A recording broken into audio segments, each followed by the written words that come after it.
Welcome back to the MLS Net Boys podcast. My name is Chase. I'm here with my good friend Jacob. How are you doing after another exciting week of MLS action? I'm great. It was a great week of MLS. We are in episode 31. It is a cold, rainy evening in the Pacific Northwest. I'm great. The weather turned way too quickly, but we can't be riffing about the weather again 2 episodes in a row. If this is not any more proof that anybody in Oregon can agree with this right now, how terrible, especially in the Valley, how terrible the rain is right now. That's not proof fall is terrible. You're gonna go on another fall rant. This alone, and I was thinking about this too, is making me consider going to LA for the weekend and joining our buddies. Sounds like you're a little baby boy that can't handle a little bit of rain on you. Shut up. Anyways, there was actually some severe weather around the country this week for a few games that happened in MLS. Pro transition by me. Conveniently, that will be the last game we speak of. But, yeah. Let's dive right in. Season's Let's dive right up. into the week because it is getting insane. The playoff push is looking intense. 28 separate games in the last week. I thought you were about to say that's how many teams are going to qualify for playoffs. Next year. Every team except for one gets to make playoffs. Your Colorado Rapids. This is literally who I was about to say. Crazy that 6 teams in the East have clinched playoffs already. Only 1 team in the West has clinched playoffs. The Wild West. It's going to come down to the last day. That's how we like it, though, in MLS. That's how we like it out west. That is pretty crazy, but we love it. It makes MLS that much more fun. It is exciting, to say the least.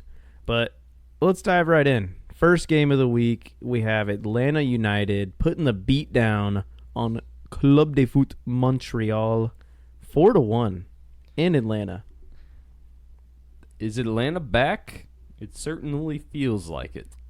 They have some pieces that are clicking. I mean, they have a pretty lethal, like, attacking, like, 3 or 4 players. Like, I guess you could say their front 4 since you would include Thiago Almada in that. I mean, now's the year if they're going to do it. They have some pieces that are going to stick around, but nobody's going to put up the kind of output that, like, Almada is doing for them. So they're making a good push. They're heating up at the right time, like similar to Portland. So many years. The 2018 MLS Cup runner-ups.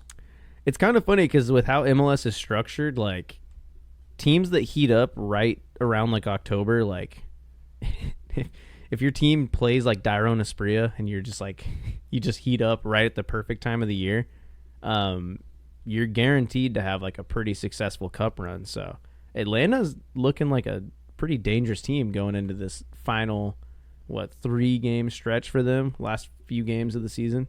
Especially at home. At home, they're super explosive. They seem like a completely different team. So I wouldn't want to be playing them. Miami didn't last week, and Montreal doesn't this week. And they are battling for a home playoff spot. Kind of crazy in the East. So 3rd place through 6th place is all tied on 49 points right now. Atlanta has played the most games out of all those teams, so they're still not guaranteed a home playoff game, but they're battling for it. They're right there. Well said.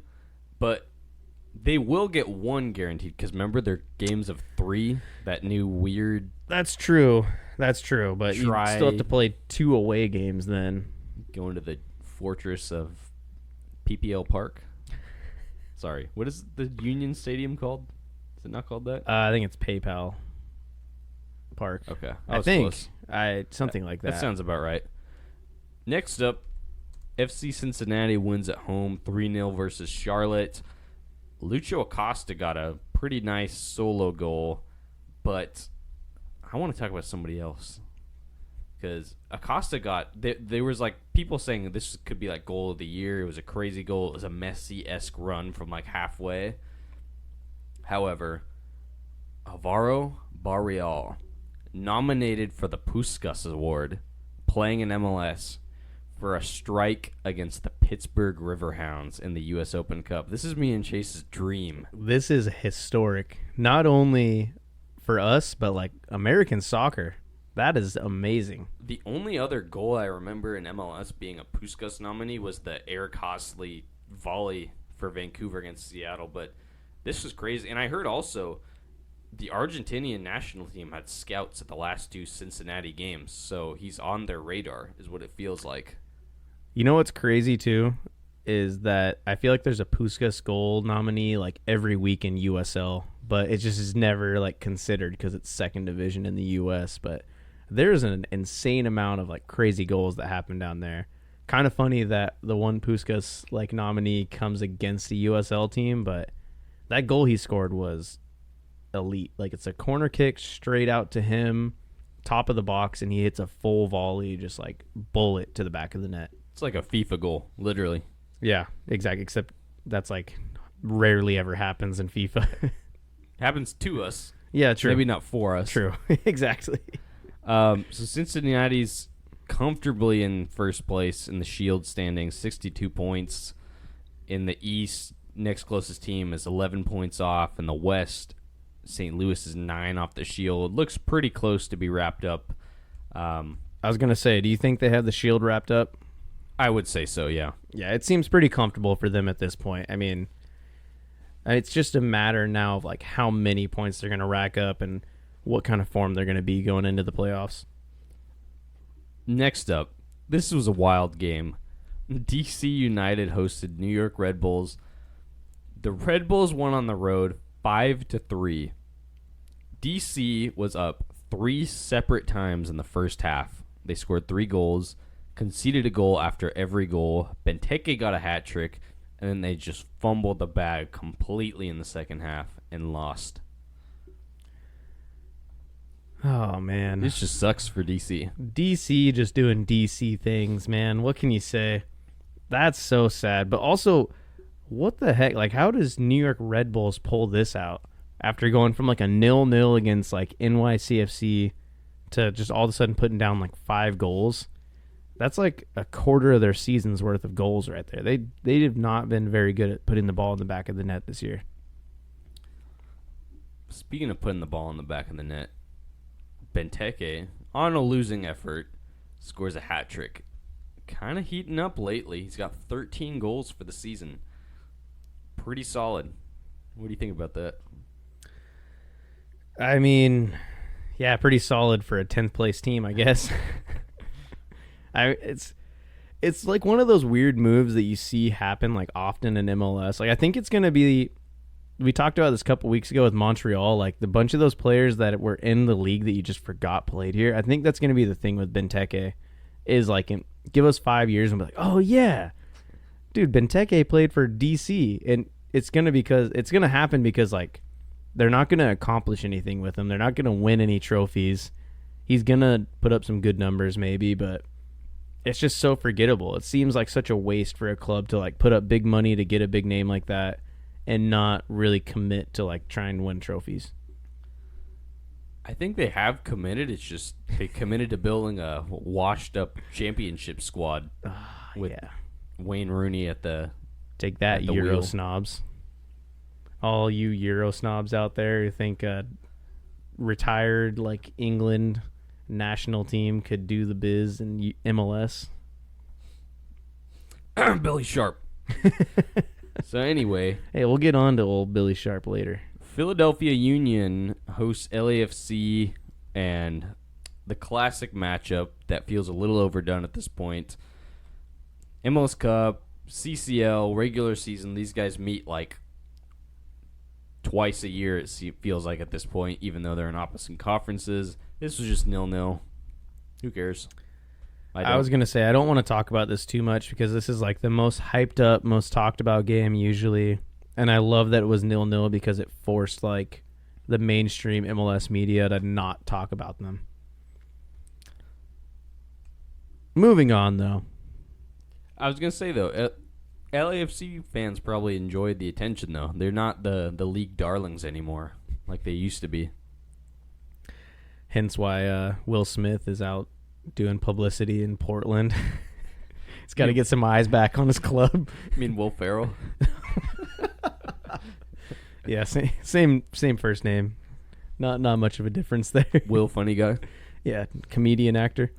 Anyways, next up, we got Chicago Fire tying New England Revolution. Chicago on a just heating up kind of run, man. They're really getting geared up for the end of the season, huh? It's like 5 games winless. They haven't won since before Leagues Cup. I thought it was like 7 or 8. I'm pretty sure, I guess if you're counting like the end of Leagues Cup results, it might be that, but I think it's 5 games winless in MLS now. Okay. So they tied New England. Before that, they lost to Columbus 3-0. They tied Montreal, lost to DC 4-0, lost to Vancouver 1-0, lost to LA 3-0, lost to Orlando 3-1. And that's all after Leagues Cup. So it's been a while. I guess it has been about 7 games winless. That is insane. That's a long time. Because remember they went on that little run before that we talked about the last week. Still, 12th place, 3 points out of the playoffs, a game in hand on the team right above the line, NYC. Probably not. But they're not going to do it. They could pull something out of the bag, especially considering New York City's playing Miami this week.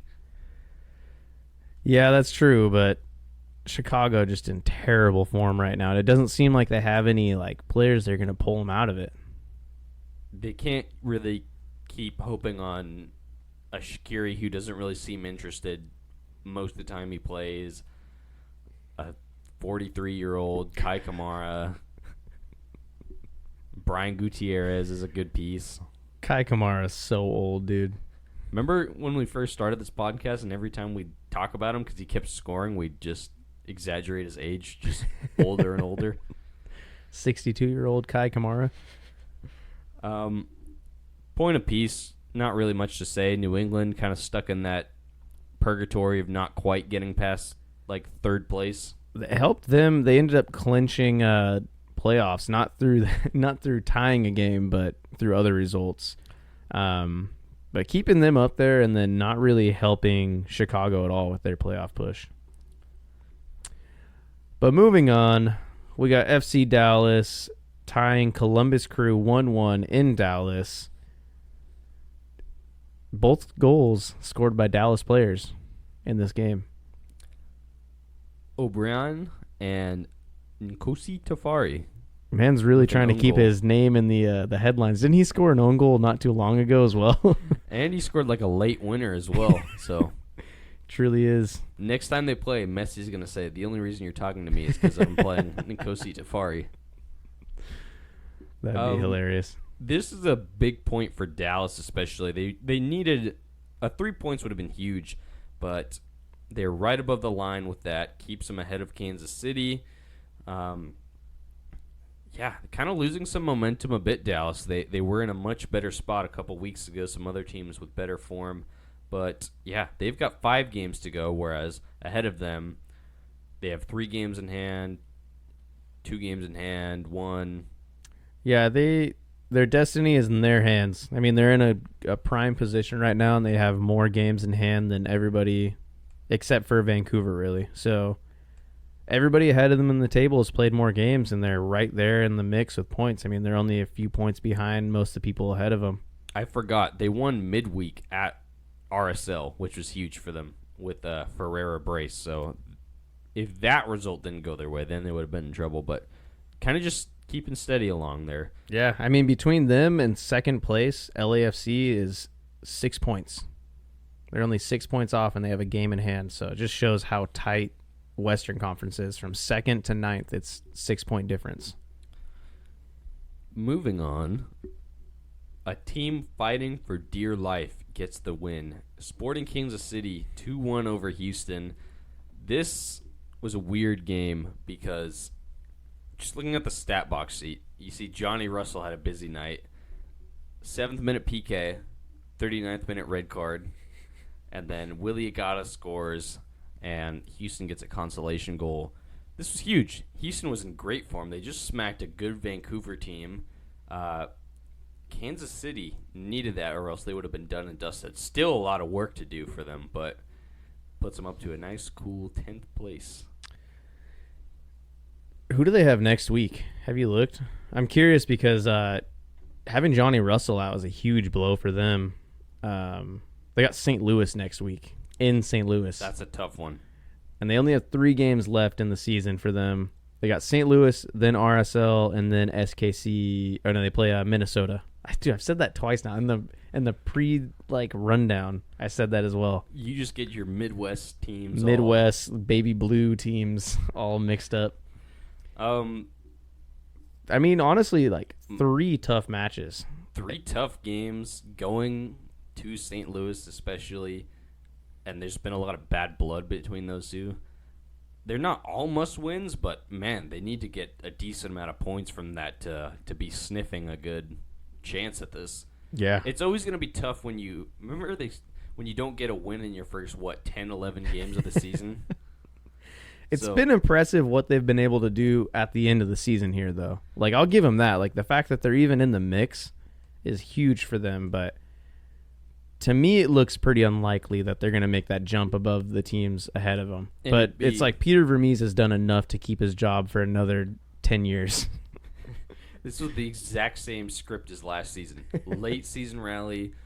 Maybe they just come up short. They play pretty good towards the end of the year. Peter Vermees stays. I mean, Alan Polito's hopefully not going to start another year injured. And yeah, they signed him to another contract, which to me seems like a mistake.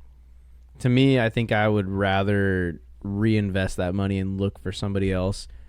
I guess he's a known quantity. You know what he's going to do in MLS when he's healthy, but it doesn't seem like he's going to be able to stay healthy for them. Yaro Niezgoda. Strapping up in the baby blue. You think he's going to go there?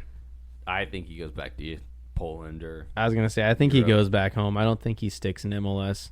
I can see a Chicago Fire bidding for him. Seems like a Niezgoda club. I could see that, following the footsteps of a random Eastern European striker here. Oh man, we just talked about Nemanja him. Nikolic. Yeah, not much else to say about that. SKC looking like they're kind of dead in the water. Houston getting a big blow to their confidence going into the last little bit of the season. I hope that only continues because the Timbers play them last game of the season. It's going to be a great game. Speaking of random Midwest soccer entities in America, Minnesota United continues their great form at home for the rest of the Western Conference, and they lose 2-1 versus St. Louis in Minnesota. Joking aside, man, their home form is atrocious. I mean, they've won, 4 games total? Pookie's got another goal, but yeah, they won 3 games at home. That's crazy. 6 wins on the road, 3 at home. Yeah, it's just terrible. It's been so bad for them. I mean, at what point do people stop? Now I kind of see why our friend Ben never went to a game in Minnesota. They've been so bad. But man. Yeah, that's just terrible that they can't seem to buy a win at home, which for most teams should be the fortress that they're able to lock it down. Yeah, you hear people like Taylor Twellman say in MLS especially, and the stats prove this, home field advantage is greater than in a lot of professional leagues. Minnesota must have missed that memo because, yeah, shocking. Pookie gets a penalty kick, but they were up in this game, concede 2 goals, so they blow it. João Klaus gets a goal for St. Louis. They did the same thing midweek against the LA Galaxy. They were up 3-1, and Billy Sharp gets a hat trick for the Galaxy to sink Minnesota. Let's talk about St. Louis, though. They clinched the playoffs in the West. First team to do that. Could break the expansion team points record. Nobody had these guys doing anything. I kind of want to touch a little bit, like one thing that kind of sums up like St. Louis this year is like they've been so good at identifying like forgotten talent in the U.S. and just like maximizing it. And you saw that in this game with like I'm gonna butcher his first name, Aziel Jackson. He like assisted that second goal for them. That was a former Minnesota United 2 player who was amazing for them, and they let him go for like 150,000, which is insane because now it directly came back to haunt them. He gets subbed on in this game and just puts in a shift, ends up like putting in a press on his own, like winning the ball and then like getting an assist off of it. Huge for St. Louis. Like they've been so good at identifying talent that I don't think any other team has really been as successful as them like doing this. I mean, they're on their way to setting the points record for an expansion team. I think they just tied it with this win. I don't know, man. They seem like they've set such a good base for their future.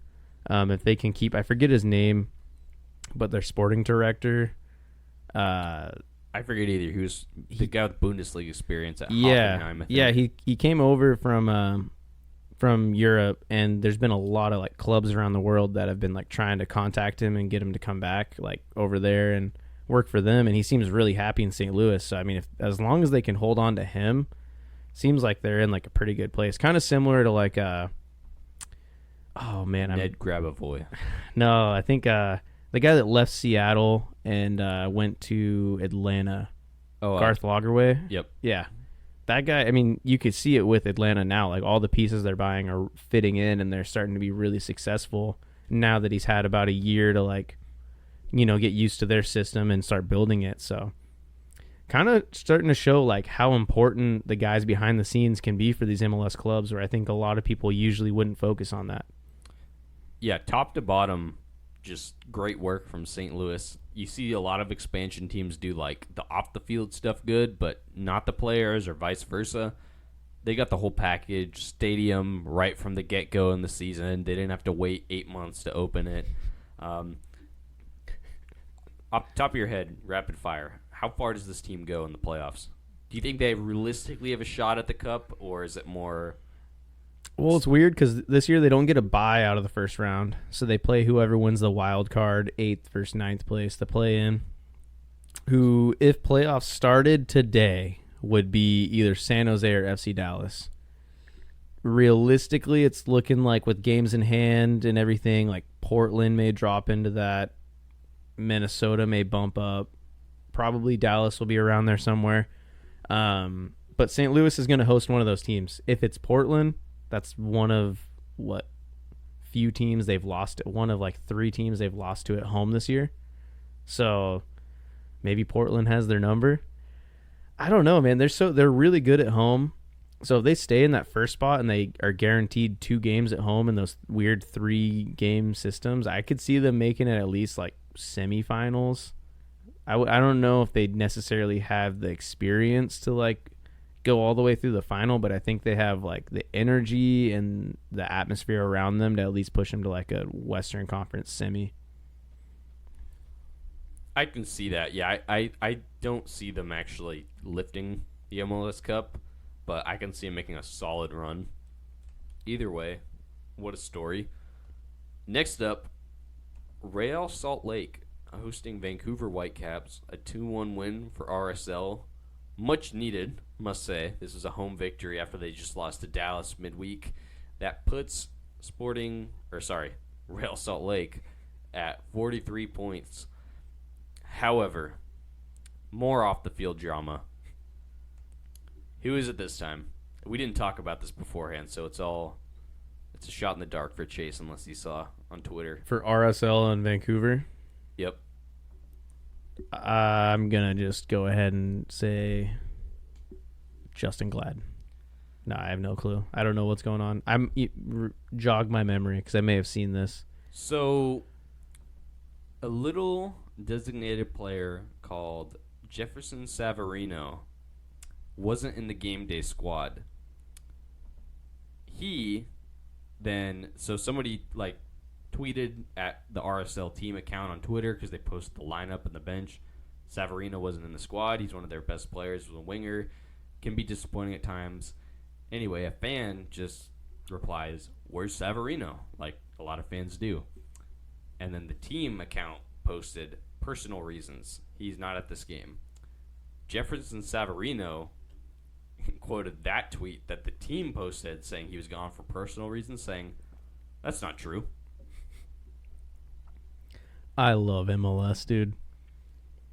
I love this so much. So what's the scoop? Is there any like further follow up on that, or has it just been like speculation? So some people are saying it's more of like a manager's decision. He wasn't really playing much defense, and maybe some half-hearted performances. Seems like a normal benching to me from the outside. I'm not the most in on this situation. And like a lot of players do, he's a star player. He makes a lot of money. He's got a good pedigree with the club. He feels like he should be there. Probably got into a dispute with PM. I'm curious, where do you fall on this? Because it's been a topic recently in Europe, actually, with like what's going on with Jadon Sancho. A lot of people like call for players to be more human and like voice how they feel about these things. Do you think like it's appropriate for players like that to like come out and voice that, or do you think they need to be more professional and treat it like a normal job? I think you can voice it on like in the club to the manager, to like people who can actually do something about it.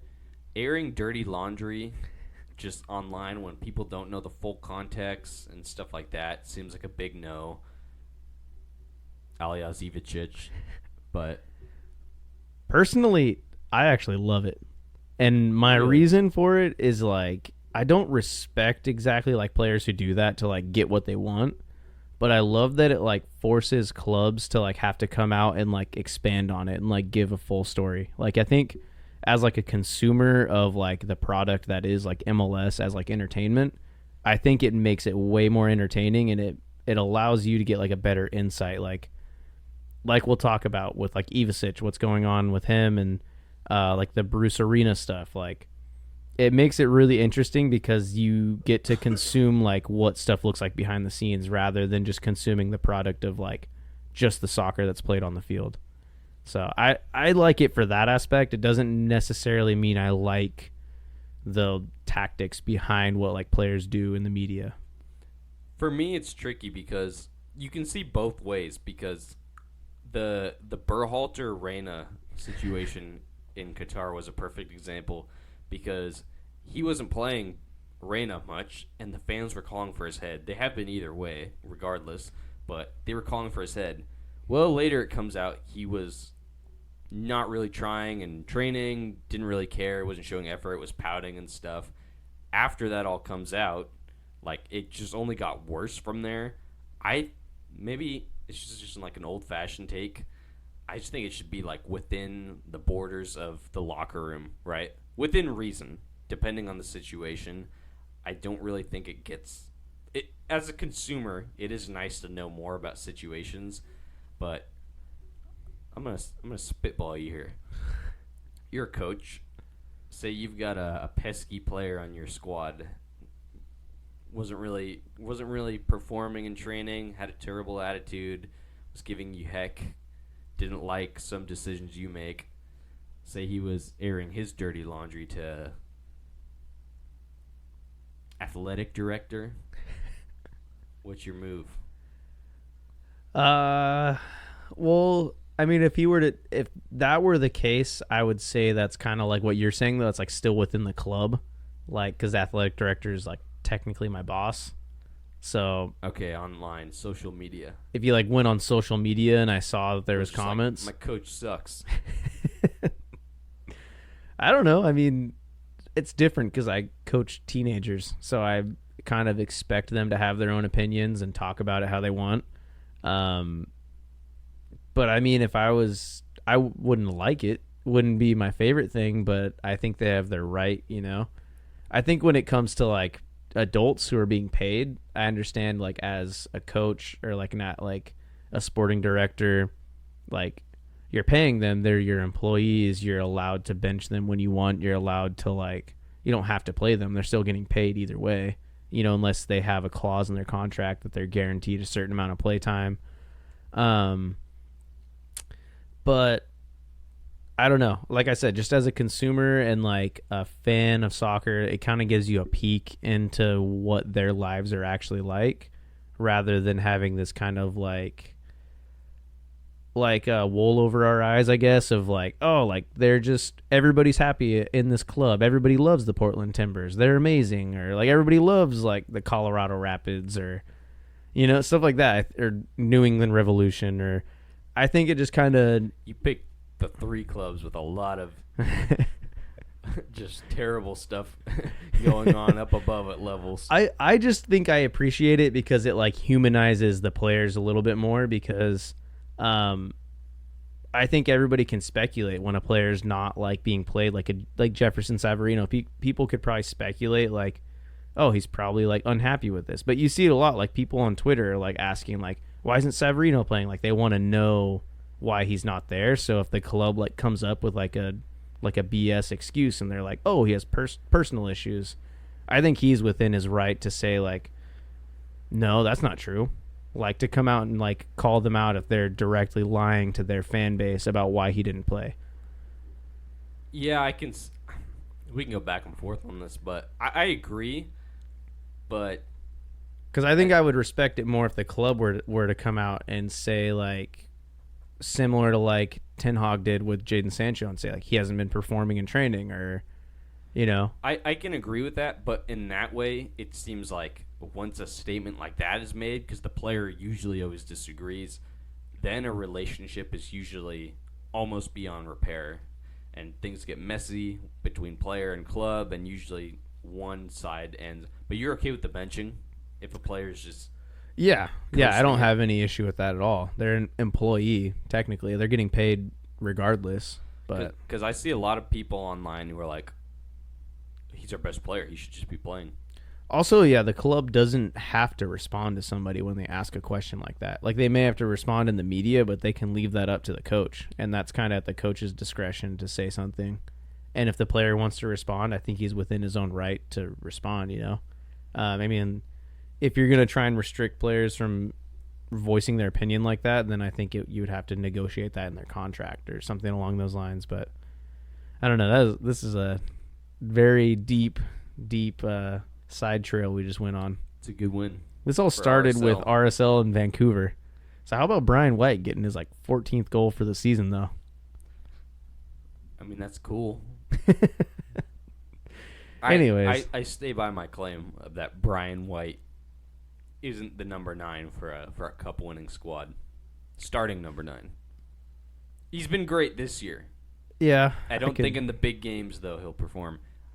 If I'm wrong, I wouldn't hate it, honestly. Vancouver's a team I would love to see do something. I was gonna say I could see that, but I feel like strikers hit these insane purple patches in MLS where they just are in amazing form randomly.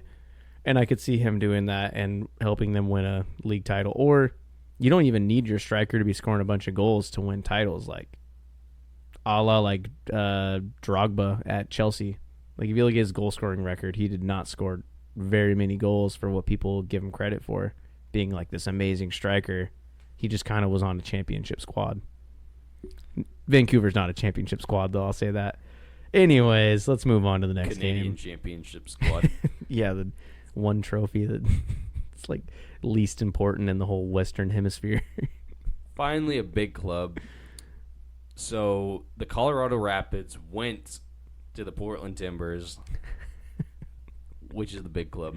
I like the way you're phrasing this. Like, as a Timbers fan, you're like phrasing this like from a Colorado perspective. You know I have. They traveled out to the rainy Oregon. You know I have a soft spot for these poor Rapids that are just kicking mud right now. I was at this game. Portland won 3-2. Portland goes up 2-0 in the first half. Place is booming. Typical Portland, they concede a goal like 30 seconds after scoring one, and Colorado gets back in the game. There's a couple VAR checks for potential red card, potential this, potential that. It's not given. Andrew Gutman takes the ball and scores with a deflection. It's tied up 2-2. Portland wins in the second half, 3-2. Timbers just look like a completely different team ever since Gio's left. Like, they're just completely different play style. Miles Joseph is just... Miles ball. People were wanting Coach BJ.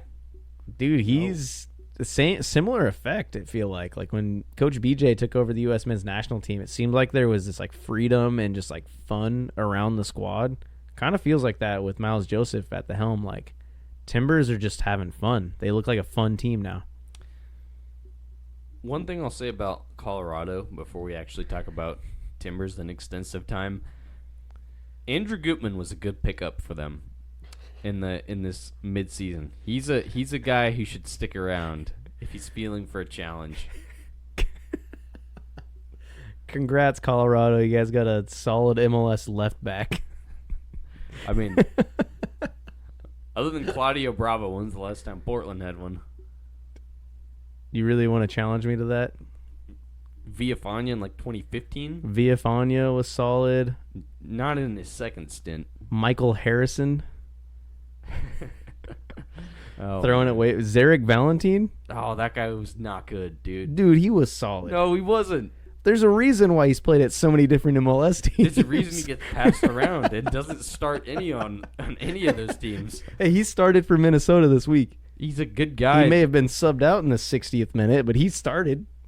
The fans really like him because he gets involved in communities and like engages with fans. But he, to me, is very similar to like Eric Miller. Just I'll take Eric Miller any day of the week over ZV. Yes. Oh, that is outrageous. That's an outrageous claim. ZV did nothing for.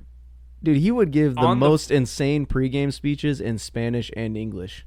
Zarek Valentine? Yeah. How does he know Spanish? He's Puerto Rican.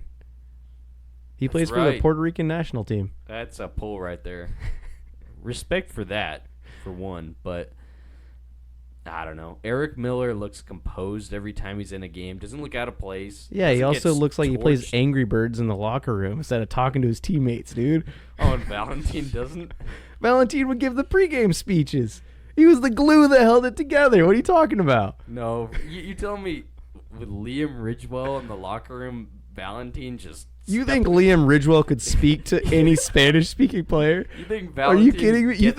You think Yimmy Chara or Diego Chara, you think those guys would look at Liam Ridgewell and like... They'd probably just smile and nod, but... There's no way Valentine... Lucas Milano? There's no way Valentine is grabbing a step stool, getting up on it, towering above... Dude, they Ridgewell. They would post videos of it on Timber's Instagram of him giving the pregame speech. You know how you joke about Eric Miller's like career path just being an Instagram feed of him excited to join this team? That's Valentine. Hey, he posts more when he's in a community. Who's played for more teams? Who's played for more? I'll look up ZV. You look up Eric Miller real quick because I think it's pretty close. I don't know why you're defending this guy so much. I really liked Zarek Valentine, dude. He was bought in. He's a good player to have. Are you counting youth teams or like? Let's just go MLS teams. Zarek Valentine played for Chivas USA, Montreal Impact, Portland Timbers, Houston Dynamo, and now Minnesota United. 5. Eric Miller. He also went to Europe. So take that. Where to, like Norway, right? Bodo Glimt, which I think is the same team that Heath Pierce went to, which also was a long-haired American outside back. So very weird connection there. 6 clubs. Yeah, take that, Eric Miller lover. But Valentine went to Norway or whatever, so yeah, that's where Eric Miller couldn't cut it, dude. Man couldn't go to Europe. So they've had 6 clubs since 2012 together. So we're never. Weirdly, they played Rapids, Minnesota, New York City, Nashville. Zarek Valentine was solid. He was a solid player. But he's no Eric Miller. You're just wrong there. This could be its own episode. Okay, who's another left back? Let's try and find some common ground here. Would you agree Michael Harrison? Harrington. Why do I keep saying Harrison? I'm thinking of there was that guy in Colorado. Oh, yeah, I know who you mean. Dang it. Harrington, yeah. I have a cutout of his face somewhere. I mean, he was all right for like what, a year? Just about, yeah. That's it. I can't think of another left back that we had that was good. Rodney Wallace before he got moved up by Caleb Porter and struggled heavily at left back. Yeah, that's true. We haven't really had a solid left back, I'll give you that. Justin Rasmussen. Man, the wheels really fell off that conversation. That was the most heated we've ever got on the podcast. I will not take any ZV disrespect. What's with the EM disrespect? You saying he plays Angry Birds on his phone? He just looks like a boring dude. What does Valentine look like? Looks like a fun Puerto Rican guy. He looks like Roderick. Looks like he's like a No. punk rock wannabe. No. Yes, he does. Dude, Eric Miller looks like a finance bro. Would you take that over Roderick? Yeah, I would not. That's a debate right there. Look at yeah, you're wrong. You're just wrong. Zarek Valentine looks way cooler than Eric Miller. Okay, if you had a kid and you had to pick one to watch over in like a daycare or as a camp counselor, who would you pick? Who would I pick? To watch your kid? The normal looking guy or the guy who looks like he's a I would pick drummer? Zarek Valentine because I know he's way more fun than Eric Miller. What you know what he's known for? He's known for being obsessed with Oreos. Yeah, so are kids. Well, that's a personality trait as an adult human being. Yeah, better than Eric Miller having zero personality traits. He's just a family man. He keeps life away from the spotlight. Does he have a family? I hope. Yeah, see, you don't even know. You don't even know. Yeah, he is. He's married. It's on Wikipedia, apparently. With Casey Coleman, a former NWSL player. So this family screams athletics. I will withhold my comments about that. But Eric Miller in MLS since 2014 yet to score a goal. yeah, look at that. What is Valentine scored one goal for the Timbers and was a consolation just I'm looking it shot up in the right now. box. Your internet's awfully slow right now, but I'm looking it Yeah, I up. pulled the plug. Man's afraid of the truth. Zarek Valentine. Let's see. Across his time in MLS, he's got 2 goals and 9 assists in 201 matches played. Eric Miller has played 177 matches, only has 2 assists, 0 goals. That's not his role, bro. He's closing out games. He's not bombing up the pitch. Yeah. All right. Let's look at their progressive carries. See who's better. All right. Here we see Zarek Valentine versus other fullbacks in MLS is in top 15% for assists. You mean the one game he gets thrown in against the Houston Dynamo reserves? You know what? I won't take this. The only thing that Eric Miller is actually good at is clearances. He's in the top 2% of the league for That's his his position. role. He's closing out games. But then I look told you. at this. Look at the rest of this. Passes attempted, bottom 2%. He doesn't need to pass Progressive passes, bottom 1%. the ball. Dude, Progressive carries, bottom 1%. Successful take-ons, bottom 1%. Tackles, bottom 7%. Interceptions, bottom 2%. Blocks, bottom 6%. We both know you can't just read a stat sheet and tell me. Aerial duels won. Bottom remember- half of the league. Do you remember how many times Valentine got torched? That's why we had to get Morera. Nope, don't remember. That right back. That's Sorry.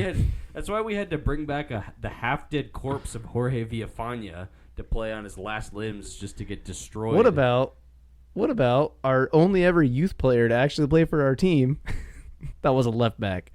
Yeah, we had to rely on that guy more than Hey, Zarek Valentine. Marco Farfan was good. And Zarek Valentine was a right back that we just used at left back.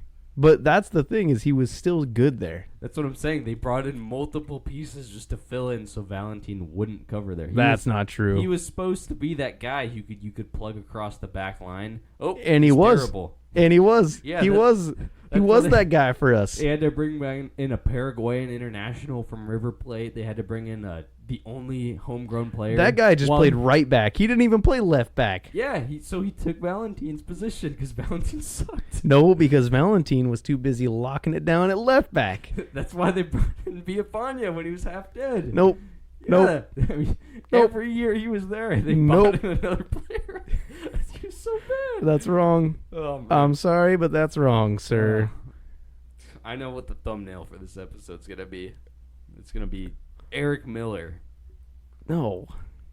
Eric Miller, are you seriously taking Eric?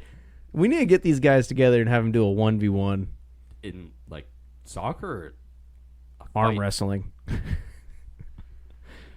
I won't take any Zarek Valentine disrespect. We need to do a depth piece MLS like death match, like knockout tournament here.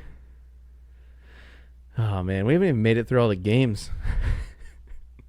Are we even going to talk more about Timbers? We just wasted 10 minutes arguing about Zarek Valentine versus Eric Miller.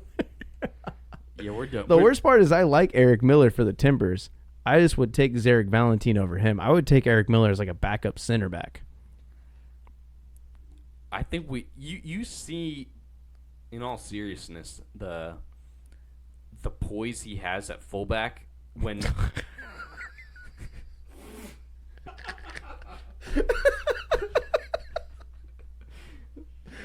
he's making me laugh. We were You in say it Seattle- like he's prime Marcelo, dude. Like We you were- see the poise he has. No, and- he's not bombing doing 5-star skill moves. We were in Seattle, and you said Eric Miller needs to start instead of Mascara because we need a stay-at-home fullback who will just shut things down. You know That's who your else own does words. that? You know who else does that? Zarek Valentine. Dude, he got torched by Seattle multiple times by Chad Barrett. Yeah, you know who else That got guy torched? looks like a big thumb. You know this has been. He looks like a Willy Wonka thumb. Oh man. Chad Barrett doing his ballerina dance. Shall I go back to Eric Miller's tackles percentage? Bottom 2%. See, I have real, tangible Interceptions, stories. bottom 1%. I don't even see his laptop. Just for all you listening, he could just be reading fake stuff here. I was on FB Ref. Everybody go to FB Ref, look up Eric Miller. You can quote me on my stats. Yeah, it's totally not a website. Chase Dost, the owner of. Good one from Portland. They're the hottest team in the league. 4 wins in a row. Should we talk about Ivicic? Maybe at the end. Maybe we got to get through these games first. There's only like one game left after this. 4 more. Oh, the Sunday games. We can blow through those. I want to talk about the Ivicic thing, actually. Because All it's right. entertaining, and I do not like Ivicic. All right, Ivicic or Jeff Attinella? Jeff Attinella, without a doubt. I was just kidding. I was trying to bait you again. Without a doubt, Jeff Attinella. I would take any previous Timbers goalie over Ivicic, other than Hunter Solt, because I know that's who you're going to bring up. Jake. Oh, man. What was his name? Gleason. Jake Gleason. I would take him. Dude, prime 2017 when he finally got his chance with the Timbers, And and he was lights. I remember very vividly, like, the Jake Gleason takeover. dude, he had like a insane purple patch of like a third of the season maybe. He had a good. Remember the game the year the Timbers won the MLS Cup. Kawarise was out one game and he held it down in the pipes between. Yeah, I on think the cup Kawarise run, was too. like sick or something for a game, but yeah, he was good, dude. Anyway, Alija Ivicic. So, anybody who knows the Timbers knows it's been up until the last month, it's been a dumpster fire of a season. All sorts of issues from top to bottom.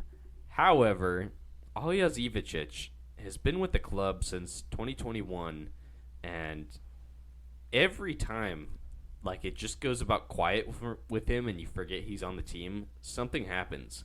I remember when he won the starting job Well, not really won it. Steve Clark, the starting keeper, left, and he became goalkeeper. The first time they played each other, like, he refused to shake, like, Steve Clark's hand. And then he said in the press conference, like, after the game, he's the best goalkeeper in the league. And he doesn't need to prove it. Or he can prove it to everybody. People are like, okay. Like, he's got a bit of a hotshot personality, all right. Well, after multiple feuds with Coach Gio, from last season to this season, to him showing no emotion when he makes a save, according to Chase. I hate that so much. But the first dispute was this season when he wasn't playing and David Bingham was starting, and Coach Gio said he was injured. Well, Alija Ivičić leaks to the press that he actually isn't injured and don't believe anything anybody says because they're lying, was, I believe, the quote. So calls out his coach, throws him under the bus. Gio kind of just took the professional approach and said, it was an internal matter. We'll discuss it with the group. All right. Goes to national team camp with Slovenia, is brought in as a third-string keeper. He had a not great season this year, albeit with his club. So the fact that he got a call-up was impressive. But when he got there, he left early due to what people were saying online, on Twitter at least, were saying disputes with the coaching staff because he didn't play in any of the friendlies. And now we have this. An hour before kickoff in this game, he has lost his starting spot the last month, and he leaks to the MLS Players Association that the Timbers organization has been abusing him and tampering with his contract. Have a way. I don't even know, dude. It's just, it seems like he just causes issues everywhere he goes. Like, for the amount of emotion that he lacks on the field, he must be a very emotional guy off the field. Can you even picture him, like, saying this out loud? Any of this? No, I can't picture him talking. I thought he was deaf. Dude, like, he never talks. It's so weird. So you don't want him as a guest? So he can just stare at us? Get him on a Zoom call so he just looks at us the whole time. But I just, honestly, as like a Timbers fan, I would love to see him leave the club. I think it would be better for us. I think it would be better for the club. Better for the morale, for sure. How do you think David Bingham feels? Like, there was apparently a team source said in response to this comment that every time he hasn't been selected to start a game, he turns in a transfer request and just threatens to leave, and pretty much shows he's not all in with the club. And Coach Miles Joseph said in the post-game conference, like, everybody on the squad is locked in. They want to compete for MLS Cup, and said you have to be a good teammate. If you're not playing, you got to wait for your chance. If you are, you got to take that position with value. And then somebody asked him right after that what his response was to Ivicic's situations and comments, and then he just said, I'll just refer to my last comment. Pretty telling. Yeah, and I mean, like you said, he hasn't really had like a good season. Like, I'm pulling up some more statistics right now, but I mean, like, for reference, last year, or was it last year or the year before when he was just lights out? Previous 2 years, actually, he's been really good when he's had time. But I remember he was like number one in the league for like I forget the name of the statistic, but it's like goals like expected against, basically. So like where they expected it, like it should be a goal, but he saved it. He was like number one in the league. He had the highest save percentage. He had the best case for goalkeeper of the year, except the Timbers didn't win a trophy, so that's essentially why he didn't get it. When you look at him this year, he's like bottom 5% in save percentage. He's the worst in the league for crosses stopped, like claiming crosses out of the box. Granted, that may be something to do with like the coaching staff. The only statistic that he's like leading the league in is launch percentage. Do you even know what that is? It's couldn't tell you. Passes longer than 40 yards that don't include goal kicks. So every time that he's just hoofed the ball up the field, that's the only thing that he's leading the league in right now. That's nuts. And you can look back this season. the 5-1 loss Portland had to Atlanta, Ivicic was in goal. 3-2 against LAFC, Ivicic was in goal. 4-3. Oh, no, that was actually Solti. 4-1 versus Sporting Kansas City. He was in goal versus SKC. Minnesota 4-1. He was in goal. Houston 5-0. He was in goal. I'm not saying all of those losses were because of him or all those goals were because of him, but he's been blown out multiple times. And I know the Minnesota game, at least, he was late to come off his line on like a fast break. He led in Olympico in that same game. He had just a not great season. And it's almost kind of what we were talking about with Savarino, it reminds me of.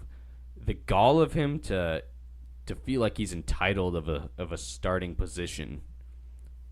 For one, it is just entitlement. It's just a not great attitude. It's not a great look. But it just reeks of like a cancerous spot towards the team. I don't like even using that term like lightly, but picture you're David Bingham or somebody else in the squad, and every time you don't start, you just turn in a transfer request, pretty much saying, if I'm not better than this guy, like, I don't even want to be here. Yeah, it's a really immature outlook, like especially for a guy that, how old is he? Like late 20s? Yeah, the only concerning thing for me, I wouldn't really care if they cut ties with him. Be better for Portland, like business-wise, but I know he's pretty close with Zuparic, who seems like a solid piece for Portland. They share the same agent, along with Niazgoda and formerly Santi Moreno, who also had disputes in the media with the Timbers FO and coaching staff before Santi Moreno switched agents. So maybe there's a little more at bay there. It's kind of hard to tell. I wouldn't stop myself because of that, because Niazgoda's all but gone from the Timbers. His contract is up at the end of the year. I would really hope the Timbers don't renew it. He's injured. He's not going to play for the rest of the season. Santi Moreno changed agents. Zuparic is a solid Timbers player, but he's 31, so he's only going to decline from here. And I mean, I think the squad kind of needs another center back that can kind of step in and be a leader for us. Zuparic is a good leader right now. He's served the club well, but I mean, if there's a rift created by getting rid of Ivicic because of that, and Zuparic isn't really, wanting to stay at the club anymore, you could make some money on his sale. He's improved his stock during his time with the Timbers, so you could easily sell him on to another MLS team or even back to Europe. So I think you got to cut ties with Ivicic. I think he, like you said, he's like a cancer to the team. He hasn't really played very well, and he never talks, dude. Like, he's impressed me with some of his shot-stopping things, but his ability just to be silent in, like, the most chaotic defense ever in MLS. Like, we've had just such a chaotic, like, attacks that happen towards us, and our defense is just, like, scrambled, and he just still is, like, mouth shut the whole time. I would be more than happy to see him leave. You can appreciate watching a Timbers game now and seeing how vocal David Bingham is, like coaching and leading and calling out players when they need to be called out, like on defense. So especially for a guy that's so experienced around MLS like David Bingham. But I think we're ready to move on from the Timbers. 15 minutes later. 4 more games up on the helm. San Jose hosting Nashville. 1-1 draw. San Jose gets the late goal to equalize. We're putting on pressure towards the end. Couldn't get the 3 points. Matthew Hoppe, 2 goals in 2 games for him. Kind of a random move that honestly was a bit forgettable, but he's here, I guess. It was weird seeing San Jose pick him up because they've just stockpiled so many like young forwards now. Because they have him, Ayo Akinola, Jeremy Abobasi. You can kind of throw Cade Cowell in that. Just like the anti-LA Galaxy at this point. But, yeah, I mean, 1-1 draw that doesn't really do any favors in the league table, honestly. Like, San Jose needed a bit more of that to really feel safe, so. Yeah, winning that would have put them above Portland. Instead, they creep below. Nashville's no easy game. They just took it to Sporting Kansas City and won 3-0 at their place. So that's 4 points for Nashville from in Kansas City and in San Jose. That's a decent haul. But, yeah, points are tight at this point. You got to win your home games. So on we go. New York City versus Toronto. Toronto wins 3 – no, they didn't. I wish.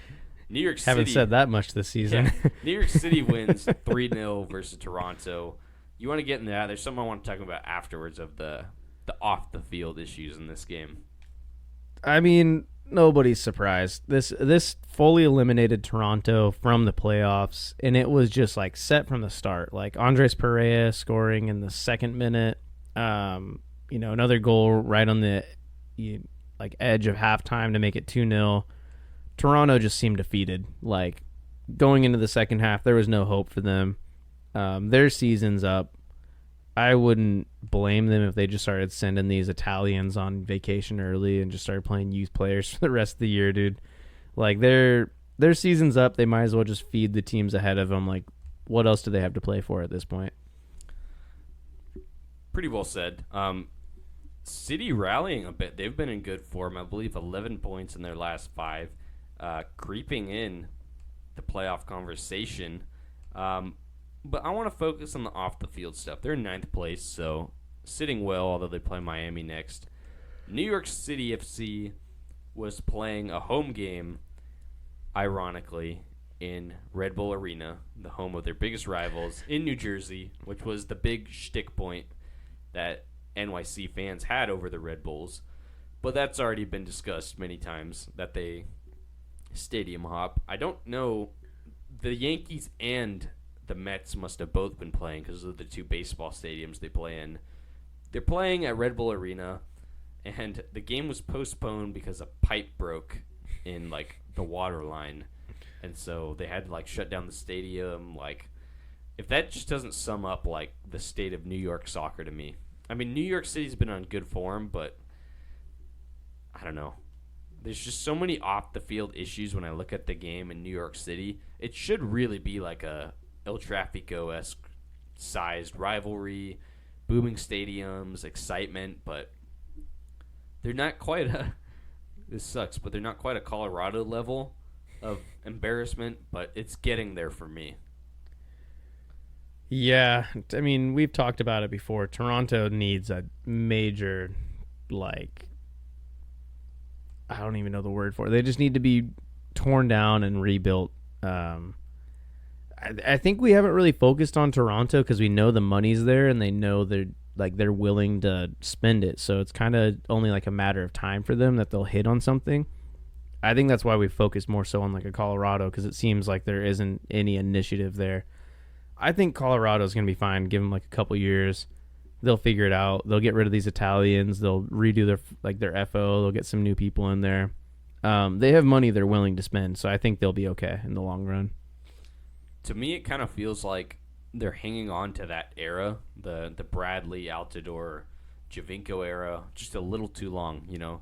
They had a lot of glory in those. Come up short in a couple big moments to CCL final, 2 MLS Cups, but Giovinco left, not on the greatest terms. They flirted with bringing him back multiple times. Instead, they signed 2 Italian kind of electric, in theory, players. Didn't really pan out. They've signed a lot of former U.S. national players. It's just been weird up there. And you're right. It feels like a new just clean out is needed. They'll spend the money.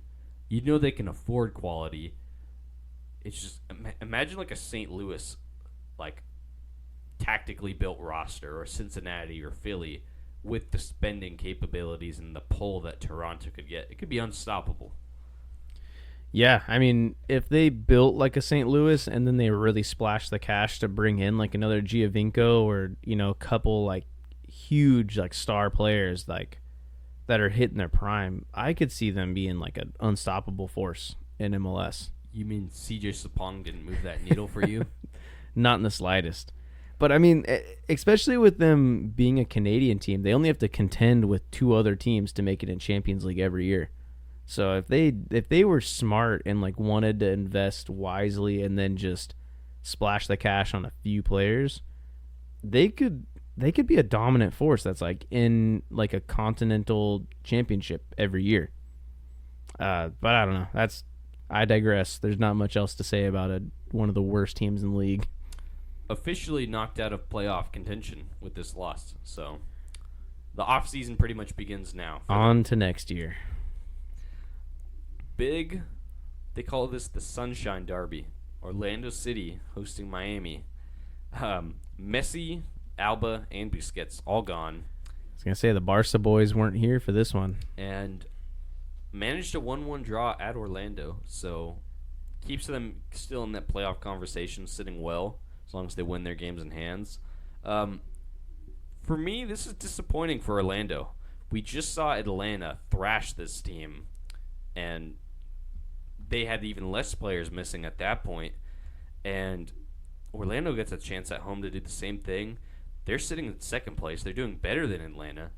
They can't capitalize on that. That would have given them some breathing room more. Right now, they're only 2 points off Columbus, but they clinched the playoffs as well this week, so not a terrible week for them. But I was expecting to see a little more, honestly, as somebody who had big hopes for Orlando this year, wanted to see him pushing for a trophy. Yeah, I mean, disappointing for Orlando, but they, like you said, they clinched playoffs and they can just kind of start building towards holding that second place spot. And I mean, they're going to get a home advantage in the playoffs regardless. I mean, I don't see them dropping down that low. I mean, it could happen. But for Miami, I think this is a pretty decent result, missing all the, their three Barca players. And when you look at the teams ahead of them, Charlotte, terrible form. Chicago hasn't won in like 2 months. New York Red Bulls barely just started scoring goals. I was looking at it earlier. New York Red Bulls have scored 30 goals this season. They just scored 5 in their last game. So that's like a sixth of their goals. Like 15% of their goals right there. Yeah. DC United, terrible form. So you look at those teams ahead of them that they have to jump to get into playoff contention. New York City FC is heating up a little bit. It's looking like it's a good chance that Miami could actually make playoffs. They're 5 points out from a playoff spot with 2 games in hand. Looking like they could do it. Do you think anybody stops Miami if Messi's healthy and playing? If we're looking at the rest of their schedule, I'll read the games out. I see one team that could. So they got New York City FC next. We actually predicted this game, so we can save it for then. Chicago. There it is. No chance. There it is. Kai Kamara. The place where Messi gets put in his spot. It's in Chicago as well. I know, and I heard it's like a sellout crowd pretty much, which that doesn't happen in Chicago for an MLS game. In Soldier Stadium. It's going to be like 95% Miami fans. Miami. Not Messi. Miami fans. True, faithful Miami fans. After that, they play Cincinnati at home. Huge game for them. I think Cincinnati could be the team that stumps them a little bit. And then they finish the season out by playing Charlotte twice in a 3-day stretch. Charlotte is a team that's right above them right now. I think by the time they play Charlotte, they'll have already leaped over them. And I can't see the Charlotte team doing anything to Miami. Like, especially after this last game where, like, Lucho Acosta just, like, walked through their team, basically. I imagine Messi doing that, dude. Like, Lucho Acosta just nutmegged a guy, dribbled through their whole team, like, just elegantly kind of kept 2 defenders off of him and then, like, smashed it into the goal. Messi is going to just tear this team apart. They have, like, no midfield, like, opportunity to even try and stop this team. Ashley Westwood and... oh, man, who's that? Scott Arfield, the Canadian? There's no chance. Charlotte would be lucky not to hit 14th this year.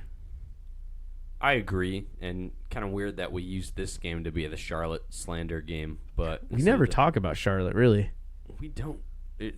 See, for me, they're really unfortunate. They're a really forgettable team. Like, stadium's kind of cool, but it's like a football stadium, like we talked about. It's not like a super, like a Nashville, St. Louis type environment. they've been stuck in that between 10th and 13th place purgatory their whole existence. It feels like. I'll give them a little love here. End of the season looks pretty favorable for them besides the Miami game. So they got New England next. New England's in disarray right now. Then they have Toronto. Easy win.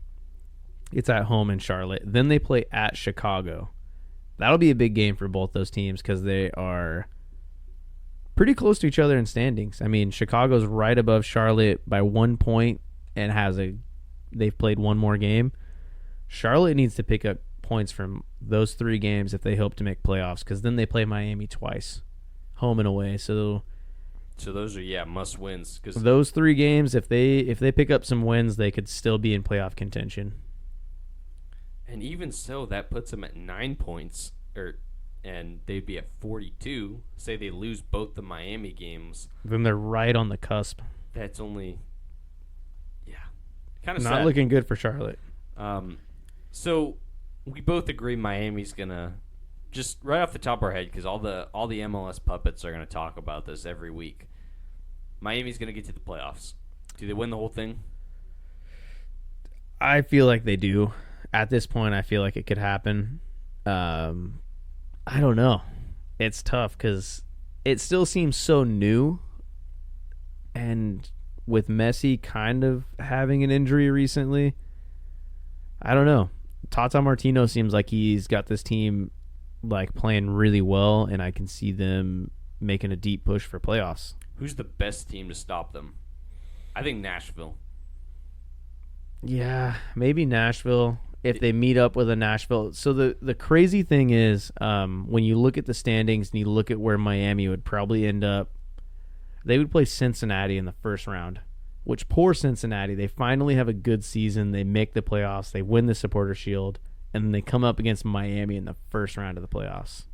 Would be interesting because they were very close. They were up by 2 goals in that Open Cup semifinal. Some bad blood, I'm sure, because they totally handed Miami a game on a silver platter, and Miami squeaked out on penalty kicks. So I think Cincinnati, I think they could do it too. I mean, they were unlucky. Some self-inflicted wounds against Miami. I was going to say, I could see Cincinnati doing it. If Nashville were to play Miami, it's likely it'd be in the final game on the East. Because Nashville's sitting in 7th right now. It doesn't look like they're going to jump the teams ahead of them, so they'll probably be on that same side of the bracket, so they'd meet in the final. Only other team I could see is maybe a Philly. I don't think Atlanta could repeat what they did when there's a full strength Miami. Philly, maybe. I could see Philly possibly doing it because they just have the depth. They have the players. We haven't talked about it really in a while, but the offseason pickups they had were just insane. They picked up so many proven guys around the league. I could see Philly doing some damage to a Miami team. Really, to me, Philly's been underwhelming this year. I think they have, but they got smacked by Miami too. The fact that they've maintained they're in 4th place, still within reaching distance of 2nd place, and I think they're kind of reaching that lull that you hit when you've had a team that's been so successful for the past few years. It's bound to happen at some point. Players either unmotivated, something's gonna happen. I think the fact that they've still maintained as high as they are right now, while kind of going through that, proves that they're still just a solid squad. And I think Jim Curtin can get these guys up for it.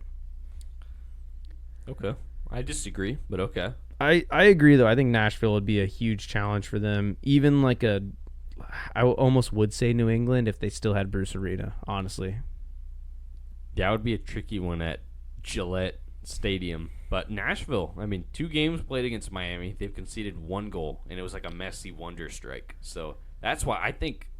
Well, Nashville, I just don't know, because the thing is, they played them twice now. I could see Tata Martino cooking up something against them. And Nashville, you know what you're going to get. They aren't going to change the game plan up and come out and attack you. They're just going to sit back and defend. And I could see Tata Martino tweaking some things and figuring out a way to get through them. Or cup competition Messi, if he's really driven and wants to score, he's going to do what he did against them before.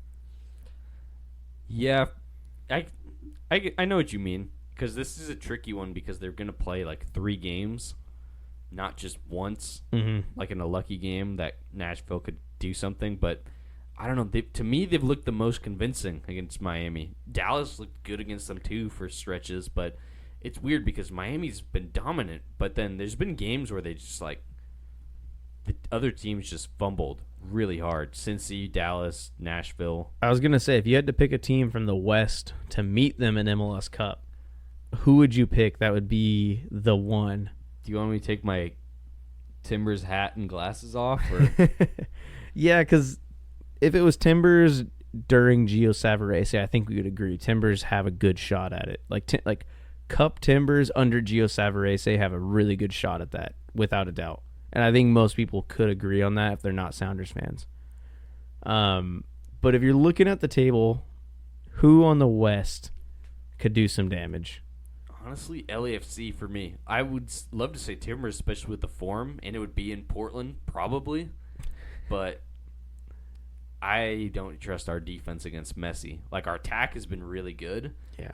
And I feel like we could expose them and score a couple goals, but I don't think we could hold back. I could see it being like a shootout and we just lose like 3-1 or 4-2. Yeah. I think LAFC, though, they lost 3-1 at home, but they really took the game to Miami. And if Bouanga had his finishing boots on, could have been a much different storyline. You're telling me you're not picking Houston Dynamo?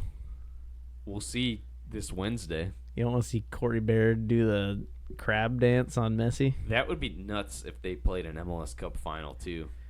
That would be weird. Because they're playing the Open Cup final this week. I agree, though. I think LAFC is the best shot. I don't think St. Louis could do it. I think St. Louis get blown out of the water. They try way too hard to press high, and I think the quality that Miami has... Not Jared Stroud. Jared Stroud versus Lionel Messi is wild. I would love to see Jared Stroud try and press Busquets, because I think Busquets would just like do like the most simple turn, and Jared Stroud would like fly past him and then like whine at the ref. But yeah, I think LAFC from the West probably has the best shot at it. I would have said Real Salt Lake like going into Leagues Cup like about a month ago when they were like hot and the Chicho Arango just hit their team. I mean, if they could rediscover that form, I would say they have a good shot at it as well. Just with their team build and like how lethal they can be with him up top. I'm going Timbers. I changed my mind. Portland Timbers to beat Miami in MLS Cup at home in a penalty shootout where we don't lose. At home. In the MLS Cup championship. Anyways, we got one more game to talk about. And then that'll be... Just like it's been a long episode for just talking about the games. Just like this game, we rambled on and went a little longer than we should have, because this game was scheduled Sunday evening, but it started about 1-ish in the morning, local time in Austin. So that's so insane to me that they didn't cancel it. They didn't cancel it. Yeah, there was some sort of storm and there's weather delays, and it just was a mess. Anyway, two teams fighting for their lives to get in the playoffs, honestly. Austin up 3-1 with 5 minutes to go and lets in 2 goals. Joveljic and Barrios. Billy Sharp had an assist for one of those, so he's keeping up with his form. But, man, Austin had this one in the bag, and they blew it. The Galaxy, though, man, they came back against Minnesota, 3-1 down, came back, 3-1 down in this game, came back to tie it. Week before, they were 2-0 down versus St. Louis and tied it. They're showing fight at the end of the season. I mean, they have a terrible injury list. Yeah, it only took them 30 games. But, yeah, I mean, LA Galaxy finally putting something together. Austin FC just choking so hard. Like, to wait that long and then play your game, and then the fans who waited, like, probably pumped. Like, the people who were still there to be up 3-1. They're in the hunt for playoffs. They're, outside the playoff picture right now. That would have put them right up, like, around 9th place. And then to just choke, like, 2 goals right at the death of it it's got to hurt to be an Austin fan right now. Honestly, I don't want to say this on the tape, but for me, Austin kind of looks dead in the water. I would agree. They had 2 great chances to get some points and put themselves back in the race. They lost home to Portland. They got a point at the road at Red Bulls, which was all right, but that was another chance not against a not great team. At home with the Galaxy with minutes left, you got to close that out, and it just didn't happen. So I think changes are going to come. Wolf, I'm assuming, will be out as coach. They have a good place to build from. They've got great pieces, a good fan base. They got that Man City sporting director and their FO. But I want to focus on the Galaxy a little more. They're needing results bad, especially against Timbers, a team that's fighting for similar spots. The injury report for the Galaxy is not looking great. Gaston Brugman, regular starter, he's out for the year. He's not going to play, obviously. Chicharito's been out for the year. Martin Cáceres, starting defender's out for the year. Jalen Neal was out last game. Douglas Costa has been questionable. Caligiuri, the Brazilian fullback, has been out. And apparently Ricky Puig, I don't know if he'll be out for sure, but there's some concerns that he might miss the game. Either way, maybe not full strength. They had a long game, played late. This is a backs against the wall Galaxy team who's going to need to fight for this result against Portland at home. Huge game for them, because if they don't win, their season's over. Like, simple as that. I don't see them even having a shot if they don't get a result against the Timbers. And I mean, when you look at who they play next, they play Seattle away, Minnesota away. That's an easy win. Real Salt Lake at home, and then FC Dallas at home. So they're playing all Western Conference teams, a couple of which are close to them in the standings. But I think their season's over. Like, I almost would bet on it at this point. They don't seem to have any real momentum going for them. I mean, yeah, it feels good to get two late goals to equalize the game, but you needed to win. Like, they needed to go out and have that intensity from the start. So, yeah. I would say their season's over. Bold call. 5 games left. I'll call it. LA Galaxy not making the playoffs. I mean, it's not looking the greatest, but say they win 4 or so games, that'd put them at 46 points. That's in a pretty good position. Things can change because they'd be taking away points from others. I don't think they're done and dusted quite yet, but it's looking bleak, especially with the injuries. Yeah, I would say it's pretty much the door's almost closed on their season. Like, there might be a sliver left open. Does Evander close that door shut? No, he does not. Eric Miller does, with a screamer from 60 yards out. I don't think he can even pass that far. Okay, if Eric Miller scores this weekend, you have to get a jersey with his name on. With his stupid helmet hair he's got, dude. He doesn't even play. That's a fair argument. Okay. How about if Valentine scores, I'll get a Valentine jersey. And if Miller scores, you get a Miller jersey. This weekend. This weekend. Either or. So, Timbers are playing LA Galaxy. Minnesota playing San Jose at home. So, there's no chance Minnesota's going to score more than maybe 1 goal. That's a fair bet. Would it come from a backup fullback on either end, though?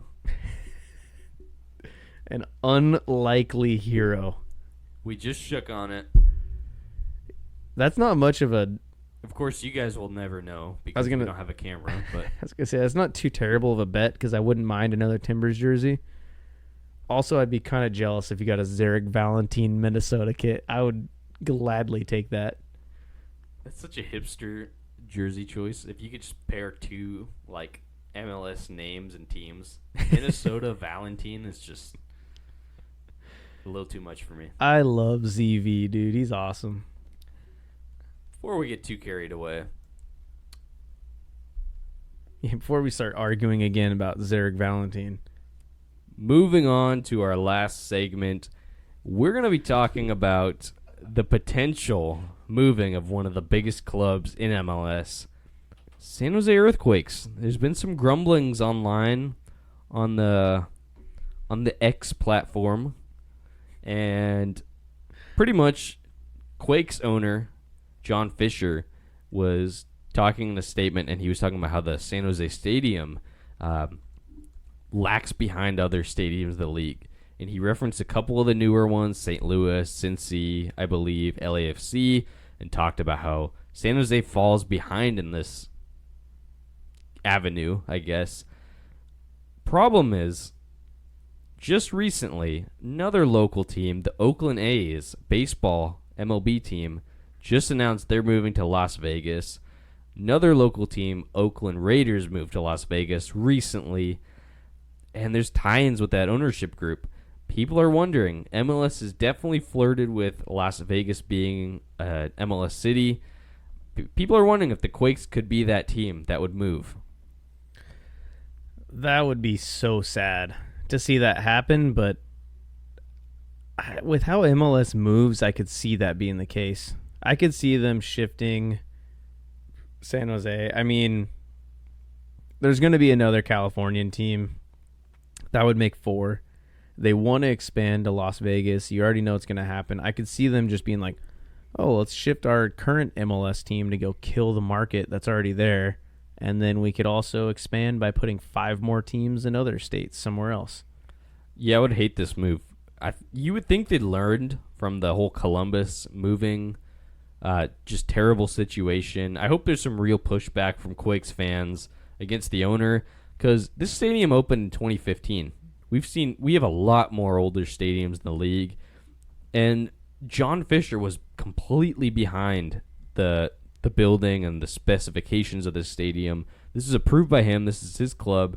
He has no excuse. He kind of like backtracked his statements today, and he had a quote saying like that this stadium was one of the best places in the world to watch a game of soccer, which is pretty ridiculous. I've heard personally it's okay. Like, it's a cool place to watch a game, but the atmosphere kind of lacks due to that giant bar on the whatever end of the stadium that sits there, because a lot of fans go to the bar, have a drink, they have that option available for them. They leave their seat and they're not as engaged in the game. They're kind of just hanging out, making it more like an event than a sporting atmosphere. But who is there to blame other than the owner himself? This is kind of random, but so this is the San Jose Earthquake Stadium is called PayPal Park, which is what we called. That's what we called the Philly one, Park, right? Which is Philly's actually Subaru Park. Anyways, back on topic. Yeah, I mean, like you said, he comes out kind of bashing the stadium. Almost seems like he's kind of hoping people wouldn't catch on to the fact that like he was behind the whole like push for like the capacity like qualifications for a stadium, or the fact that he's like owned and was like a big proponent of the stadium they have now.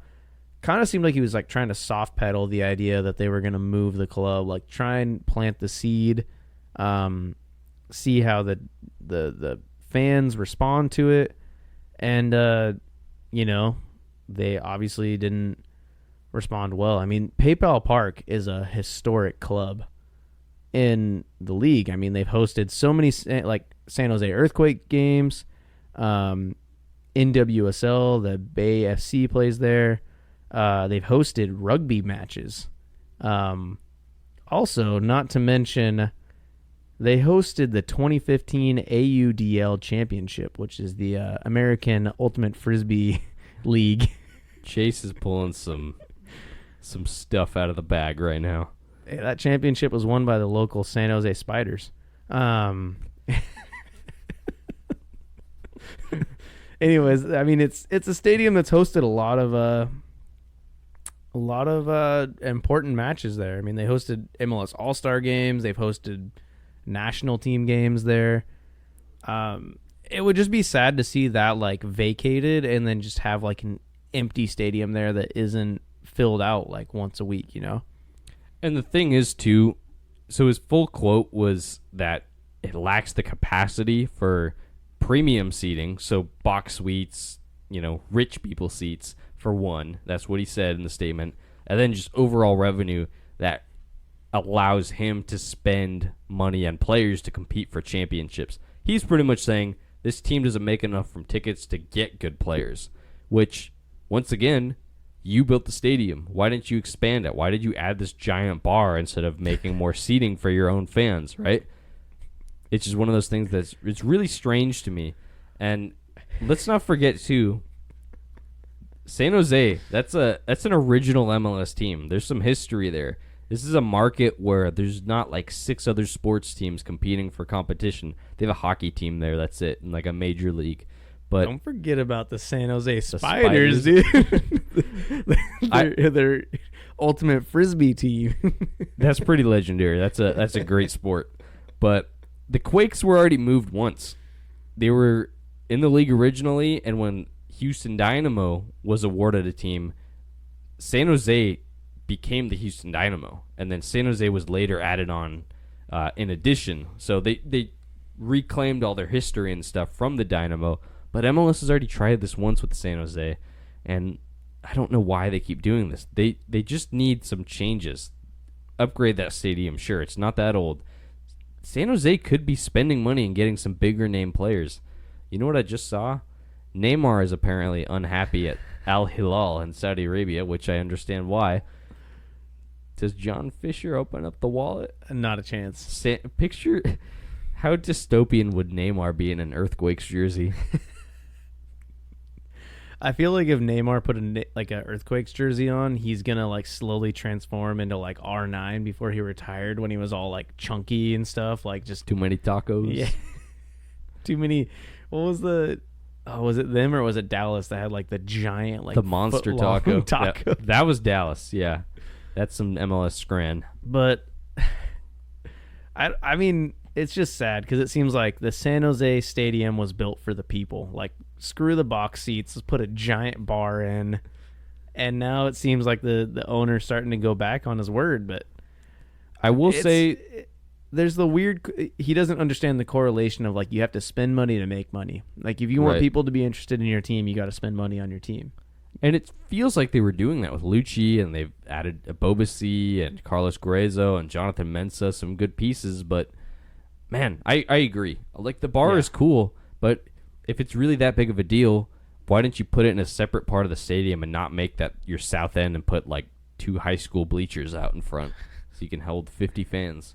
Yeah. Right? Yeah, I think the smart move for them there would be to like scrap those bleachers, like bring the bar closer to the field, and then put suites above it or something like that. I mean, I don't know how easy that is, but I mean, it just seems like such a silly move to displace this club and take it to Las Vegas, where they already have a team. There's already fans who are supporting the Las Vegas Lights.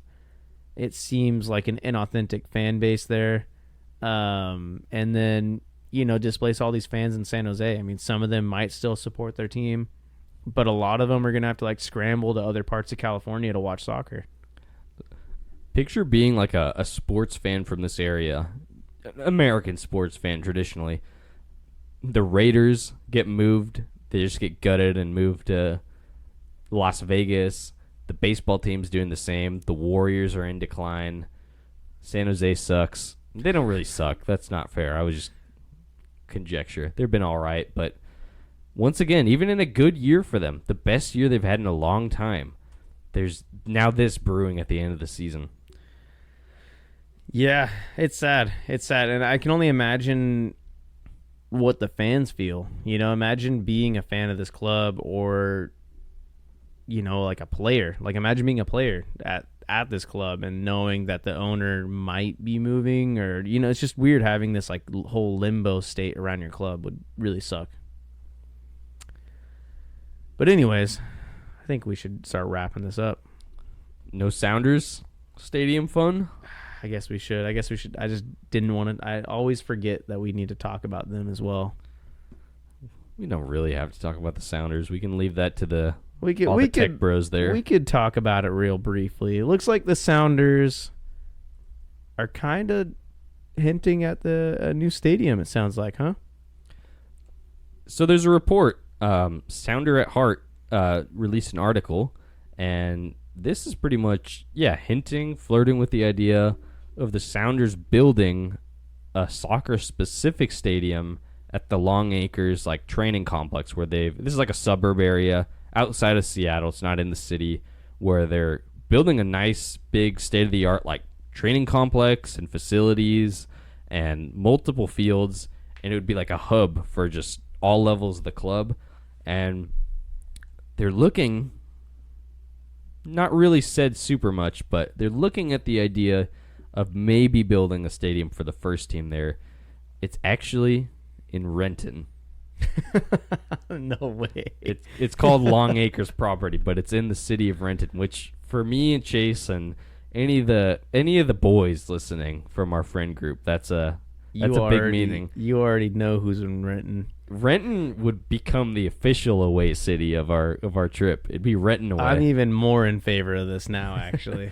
The facility opens in 2024, but yeah, it's interesting because a lot of people are not in favor of this. So the Sounders share stadium with the Seattle Seahawks NFL team, and they have a lease. So every time the Sounders play, they have to pretty much pay like a rent for the stadium. That lease is ending soon. This will be post-World Cup, like 2028, I believe is what it said. But I don't know. I don't like it. They're moving out of the city. They're gutting the local experience. This is just, I mean, even the description of Renton, it's a suburban office park. We've spent time in Renton. There's not much there. Hey, there was an Applebee's, a strip club, like 3 car dealerships, and then like tech buildings. Renton slaps. All right, you remember that little cafe we went to, and the lady that served, well, she didn't serve us milkshakes. We got denied milkshakes every time we were in that town. Actually, both places we went to. The stupid Denny's where that guy sighed at us. IHOP. Same crappy breakfast place. And then that nice cafe we went to with the old lady who bragged about her milkshake machine. And then when we all ordered milkshakes, she just said, "Oh, sorry, it's broken." It's a great place. I would shout it out if I knew it, but yeah, I don't know. Yeah, for all 40 of our listeners. They're our boy from Netherlands is about to go to Don't disrespect the numbers, 40. You're selling us short. I looked at the analytics. Anyways, I know you're not in favor of this move, but for me, I've always been a fan of soccer-specific stadiums. There's something that just kills the experience of going to like an MLS game, like walking into a football stadium where they have giant posters of like Seahawks players, and it just seems like very inauthentic and not unique to MLS. You think so? See, the only football stadium I've been to in MLS is Seattle's, and there at least it feels like whenever Portland plays, it feels like a big deal. Like they hype up the game. There is a lot of Seahawks stuff, but I don't feel super out of place. They could do better with it, I will say. There is a lot, but for me, it doesn't really distract. But the president even confirmed, Hugh Weber, they said, like, Lumen's been a great home, but having a soccer-centric stadium is the dream of any premier MLS club. It's definitely something we're contemplating and thinking about. There's room on the site. There's exploration that's, like, going to happen. Like, I don't know, picture the Timbers playing in, like, Hillsborough, just in an empty, like, industrialized field. That would take really the soul out of the experience for me, because part of it's going in Portland. You're in the heart of the city. You're, like, you feel like you're a part of, like, the community for a little bit. For better or worse. I was going to say, I mean, we already have a soccer-specific stadium, so I don't want us to move. But being in Hillsborough versus being in Portland doesn't sound too bad. I mean, there's pros and, like, yes, the safety aspects of being in some cities and navigating. But it's kind of cool to just be able to walk around in the city and go get food. I mean, how about, would you take a brand new, like a Nashville, like, modern stadium that's bigger, like 30K? There's no creek underneath the field, so you can have real grass. There's no giant rich people gym on one end where people ride bikes that you can't have a stand on. Would you take that in place of Providence Park? That's tough because that's been the home of the Timbers forever. I mean, that's a huge move to make that would, it alters the club's history. But at some point, you have to grow out of things. Like, you can't just stay in the same stadium for your entire club's existence. At some point, like with how things modernize and you need to change. It's at some point you have to move. So it's a matter of when, I mean, Timbers don't seem like they're going to do that anytime soon. They just renovated half the stadium. I would like it if they did the full stadium. I would like if they modernized a lot of it so you aren't sitting on like benches from the 1940s. But for the Sounders, I don't know. I think a lot of people don't like it. I see what you mean with like they aren't going to be as connected to the city. Kind of takes the soul away from the club. Public transit is going to be a lot harder to get to the stadium if they're out in this random. And that's a pro and a con as well of Seattle. As somebody who's rode the Seattle Link train, and we've had meth heads and stuff on that train all around us. That's a different conversation completely. But I mean, it's just actually that Skylink does it goes close to Renton, not into Renton, but it's pretty close. It's like a 15-minute drive maybe. I think the positive, like the upside, is greater than the downside. Like having to pay Lumen Field to play there every single game, I think is not a very good thing for them. I think having their own home where they could just start building their own culture and their own history there. I mean, you see it in Europe a lot, like the Premier League teams. They have to move and they have to build new stadiums. It happened with Arsenal. It's happened with Tottenham. Luckily, Tottenham didn't have any history in their stadium before that. I think it's bound to happen unless you're going to undertake a huge project to like destroy and rebuild your stadium essentially in the same spot. It's like rebuilding a car and like putting a whole new engine and like all new parts, and basically all it is like essentially just a frame. That's the same. For me, I agree with all those points, but Seattle's a unique case. I think most teams shouldn't be playing in an NFL stadium or a football-ish stadium. But that spot right in Seattle's pretty prime, where you can see like the water and like the city behind it. It's pretty scenic. They do well. Chase is gonna light me up here. Do you feel like your like vision of that, like the way you see that, do you think it's been skewed because you've only been there for like Timbers versus Sounders games? Do you think if you went to watch them play against a Colorado or like Nashville or something, do you think that would be a completely different experience? I mean, it would be less buzzing, but historically Sounders, until Atlanta came into the league, they led the league in attendance every year, and now they're like third or something, just behind Atlanta and maybe Charlotte. So they still have more fans than other teams. I will say it is awkward just being there, and they have like the tarped off sections. It does leave like a little bit of a weird, like, wow, I'm just sitting here next to a big giant like lightning green slime cardboard cutout thing covering these seats. But I don't know, it just works for me. I think it could be better with the stadium, but it's one of those things where you just really don't know, because I've heard from FC Dallas fans playing in Frisco. The Rapids are a terrible example of this. They play in Commerce City, Colorado, which is almost an hour, I think, outside of Denver. I went there, and it's literally in the middle of nowhere. There's just like fields out there, and there's soccer fields and stuff associated with the club, but they're not a part of their community. Carson and LA Galaxy, like, there's a shtick for those clubs for a reason, but Sounders could pull it off either way, honestly. They have a big enough fan base to do it. They're a big club.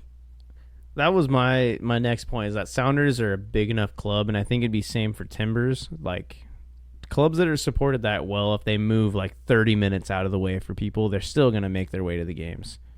Right. I mean, for us, it is like an hour to get from Salem, Oregon to Portland, Oregon. I think, people, if they're really dedicated, they're still going to make their way to the game. So I don't know, man. I wouldn't be too disappointed if they moved. I think it would be better for their team in the long run. I think they're going to see like some blowback early on, but what are people going to do? They're not the ones footing the like $250 million bill. Like, they're buying tickets every week, but it's like a win-win for me either way if I was a Sounders fan.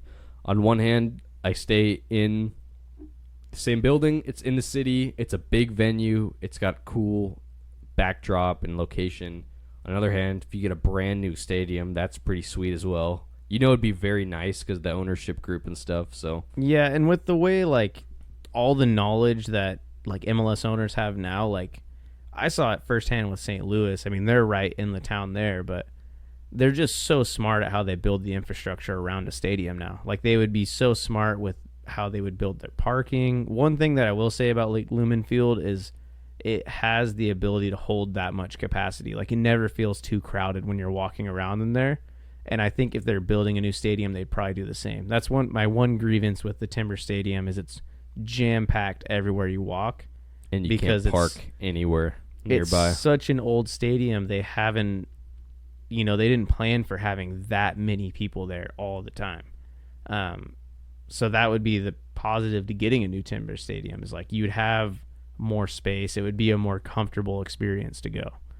So I think with the Sounders, if they were to do that, they would probably do it really well. They would make it state of the art, like similar to the St. Louis Stadium, like huge capacity. It's like gates everywhere. They would streamline the process to get into the stadium. It would probably be a very positive experience overall, and I think people would look back at it fondly.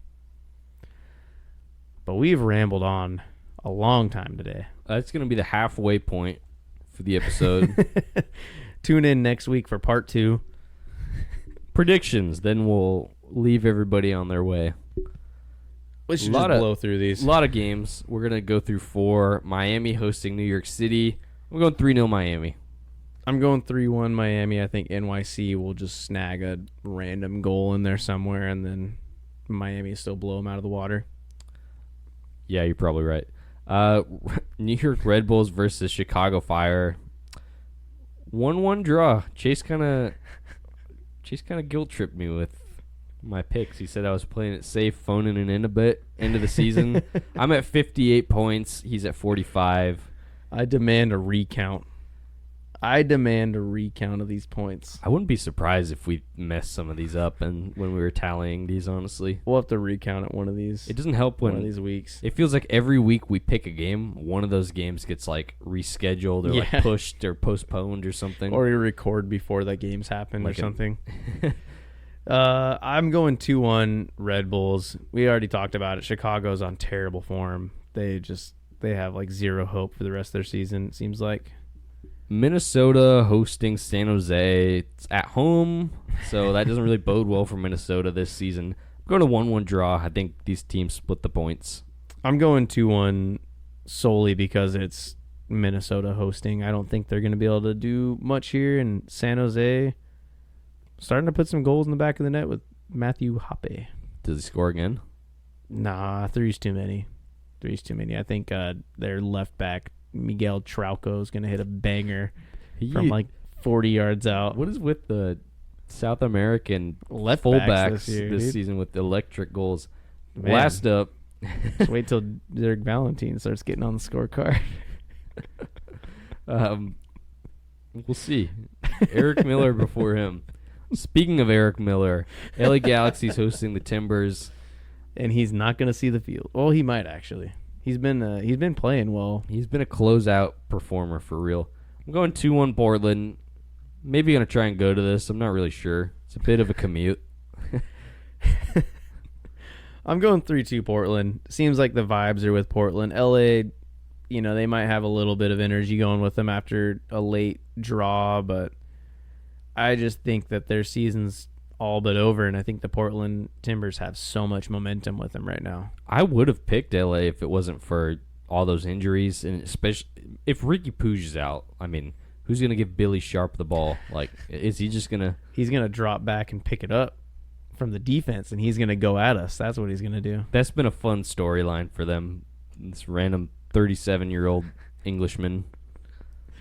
Such a weird pickup for them, but you love to see it. Anyways, that's going to wrap it up for us today. Quite the episode. We had our most fearsome debate in this episode. It wasn't about predictions. It wasn't about arguing about a signing. It was arguing about 2 depth piece MLS fullbacks. Let us know. Zarek Valentine or Eric Miller? ZV Who is the superior fullback in MLS? As always, Keegan Hughes, Come on the show.